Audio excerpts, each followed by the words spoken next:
Chapter 3 Episode 17, The Dinome Magic Item Workshop. 2 days later, I reached the gate to Caliban without being attacked once along the way. "Excuse me, but do you know where the Dinome Magic Item Workshop is?" I asked the gate guard. "I believe it's supposed to be around here."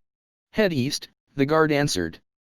"Go straight down this road until you reach 24th Street, and then—" "Sorry, the roads around there are pretty convoluted. It's hard to describe the exact directions in words." "It's fine, you told me enough." "Thank you. Take care, then." "Oh, actually, that carriage could take you there in a jiffy." I thanked the guard for the help, then walked up to the carriage he pointed out. It had no hood or seats, so it looked like a big cart for transporting goods. Nobody was in it but the coachman either, so I wasn't sure this was the right carriage. "Excuse me, how much would a trip to 24th Street cost?" I asked. 24th? 2 small bronze coins, the coachman said. "Here you are, then. Get in the back." I was just about to leave. Once I boarded, the coachman got the carriage moving. I watched the streets slowly scroll by around me and listened to the hustle and bustle of the townsfolk. There were a lot of people on my last visit too, but now the crowds seemed even bigger. "So where'd you come from, kid?" the coachman asked. "Jimmel," I replied. "Pretty nearby, eh? You here to do some sightseeing alone?" "I'm an adventurer, but when I finish the request I'm here for, I'd love to see the sights." "There's a special market opening soon, isn't there?" "Yeah, tomorrow. It's the magic item market this time." "Is there more than one big market event?" "What, are you not from around here?" "Everyone in Jimmel, hell, everyone in the whole region knows about the markets. There's 6 of them a year. The main product changes every time, but it's always held in the central square. There's always all sorts of food carts and stuff that open up around it too. They don't feel so special after you've lived here a few years, what with them creeping up on you every 2 months. They bring a lot of profit for us, though." The carriage stopped to let tons of new passengers flood inside. We were packed together pretty tight. Hold on to something, folks," the coachman shouted. "Might be a little bumpy ahead." The passengers grabbed onto the rim of the carriage. I followed suit, but I had no idea what was going on. Before I could figure it out, a smaller cart slowly drove by from ahead and to the right. It was full of barrels, and the driver was a fairly old man. Young men in other carriages yelled obscenities as they drove around him to pass by. "Cripes, that's dangerous," our coachman muttered as he furrowed his brow. I had to admit that even to an amateur eye, the young men seemed somewhat aggressive with how they passed the old man. With that said, he was definitely slow and potentially obstructive. I didn't know exactly who the coachman was referring to as dangerous. The other passengers started to get antsy as we approached the next stop and a middle-aged woman with the build of a sumo wrestler was there. She asked to be taken to 24th Street and got on the carriage. Everyone was dismayed by this, but especially me, because she tripped over and fell on me as she boarded. She apologized, but I told her I wasn't especially hurt. Then she sat right next to me, and the cramped carriage felt even more cramped. The woman was nice enough to guide me to the Dinome Magic Item Workshop after we got off the carriage. I might never have found it otherwise, so I was glad I asked. I took my luggage and the job posting out of my item box, then walked through the door and saw a portly woman sitting at the counter. It would have been hard to call the store especially large. If I were to compare it to something, it was like a little shop you would find at a platform at a train station. "Welcome," the woman said. "Oh? What an adorable visitor we have. I've never seen you before. Are you an errand boy? You can get lamps or coals here, if those are what you need." She pointed to a shelf beneath the counter. It carried small magic items that were presumably merchandise. But unfortunately, I wasn't a customer. "I'm an adventurer, actually, and I'm here to deliver something," I said. "Can you sign for this, please?" "1 moment, please," she answered. "Dad." "What?" "Give me a sec," someone shouted from elsewhere in the store. "You'll have to give him a moment. He'll be here soon," the woman explained. A few minutes later, a bearded man appeared. "What do you want?" he asked. He delivered something, the woman said. It's for you, so you should probably be the one to take it. He delivered something, the man repeated. Oh, the parts? And here I thought they wouldn't make it in time. He signed the job posting and gave it back to me. Now I just had to report back to the guild. Thank you, I said. I'll be going, then. Wait, the man said. You brought this from Jimmel, right? If you are not in a hurry, how about staying for a cup of tea? We've only got cheap stuff, if that's all right with you. Hey, can you make the tea? Coming right up, the woman said. The man who actually made the offer returned to the back of the store, leaving his daughter to do the job.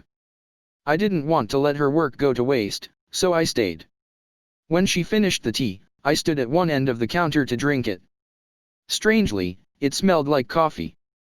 How do you like it? She asked. It's delicious, I responded. That's great. This tea is sort of uncommon, so I wasn't too sure about it. It reminds me of something I've drank before. Is it made from roasted beans? Or the roots of a flower?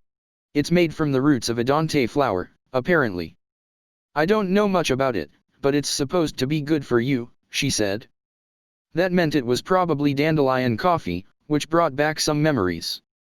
I used to drink this all the time back at the office, although with some extra touches. Where can you buy this? I asked. You must really like it, huh? The old man who runs the drugstore in the neighborhood always shares some with us, but he just makes it as a hobby. It's not for sale, I don't think.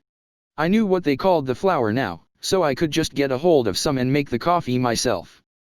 From what I remembered of dandelion coffee on Earth, you were supposed to wash the roots and let them dry, then roast and boil them. It wasn't that hard. Thanks so much for this, I said when my cup was empty. No problem. Are you leaving already? The woman asked. Yes, I have to find an inn for tonight. Thanks again, though, I said and turned to leave the store. But just as I put my hand on the doorknob, someone opened the door from outside. We both froze in place to avoid bumping into each other. That was when I saw who it was and froze up even more. It was none other than Serge. Hello, Serge, what a coincidence, I said. I knew you were in town for the magic item market, but still. Indeed, Serge agreed. Why are you here? I delivered something for the Adventurers Guild. It was urgent, so I had to be a bit hasty. Interesting. I've been going from place to say hello. I'm quite close with this workshop. The man from before returned to the front counter. Serge. You're finally here, he said. Oh. Long time no see, Dinome, Serge said. It's only been a couple months. Well, I'm glad to see you're doing okay. Do you know that kid? The man asked and gave me a curious look. I'm Ryoma Takebayashi, I said. Serge has done a lot for me. Oh, no, you've done a lot for me, Serge said. He's as young as he looks, but he makes you want to stay on good terms with him. He's interested in magic items too, apparently. Is that right? The bearded man said. Surprised to hear Serge here give you such high praise. I'm Dinome. You can have a look inside, if you're interested. Can I? I asked. Sure you can, that's why I'm offering. I was going to show Serge either way. Before I could say anything else, Dinome headed to the back of the store. Serge followed along like he was used to this. I bowed to Dinome's daughter, then tagged along. The back room was larger than I could have imagined from the store itself. There were 4 vehicles that just looked like boxes with wheels stuck on. Presumably these were Magi mobiles. I saw assorted parts and work tables off to the edges of the room as well. On the opposite side of the room, there was a big door that must have been for accepting supply shipments, and a fairly large window as well. The room was bright and felt spacious. Don't go around touching everything, but feel free to look, Dinome said. Serge, come with me. Serge did as asked, and I didn't know what else I should do, so I followed Serge. He was being told about the Magi mobiles. So this is the latest model? Serge asked. It doesn't look that different.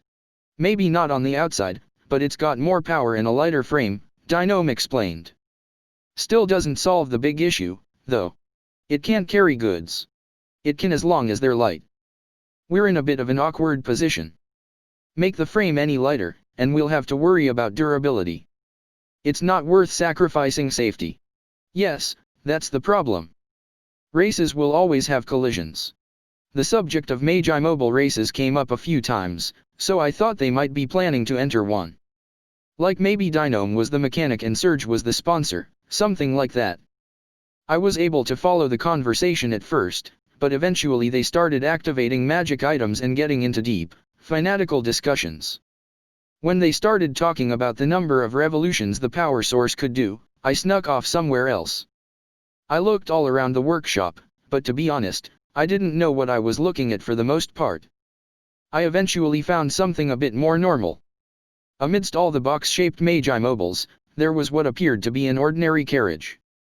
The one difference was that there was no way to tie a horse to this carriage, but there was a place for a coachman. It didn't seem to be a Magi mobile, but I thought it might be some other sort of magic item. I wanted to know more, so I waited for a chance to interrupt Dinome and Surge's conversation. Dinome, what kind of magic item is that? I asked. That? Nothing magic about it, that's just a carriage. A neighbor asked me to fix it, Dinome said. That made sense to me, but Surge was cocking his head. Strange that you'd be willing to repair a regular carriage, he said. Yeah, well, you know, Dinome mumbled. Before I could ask what he meant, Surge lowered his voice and told me. He's softened up a lot since his grandchild was born a few years ago, but he always refused to touch anything but magic items in the past. If someone had a broken carriage, he'd tell them to go to a specialist for that. To tell you the truth, I wanted some money. It's for my grandkid, Dinome said, his face turning red. Are you buying him a gift? Then let me assist with that, Surge offered. Sorry, but no, it's tuition money. For the academy in the capital. Right. As for why, well, let me tell you, Dinome said proudly, clearly eager to talk about this. My grandkid might be a genius. He's still only 4 years old, but he comes over to hear us talk about work a lot, you know. My youngest disciple likes to act like a big brother and just explain every little thing to him. He hardly knows a thing himself, but anyway, take a look at this. Dinome could hardly contain his excitement as he took a few gears out of a drawer in a work table. He picked up one of them, set it on his palm, and let magical energy flow inside. It began to rotate like the gear Surge gave me the other day. Compared to that one, though, this spun extremely slowly and periodically stopped before starting again. Judging by the conversation thus far, I'm guessing your grandchild made this, I said. You got it, kid. Dinome said. Isn't it something? Not good enough to sell, but remember, he's only 4. So he's good for his age. You bet. I've carried him on my back while I worked when he was a baby, so maybe he learned from that at some point, but it was still a big surprise. I can't use enchanting magic, so I'm a bit jealous. You could never get a word in with people like this, but they were easy enough to deal with as long as you made it clear that you were listening. I followed that rule of thumb that I learned on Earth, ultimately listening to him brag about his grandchild for a while longer.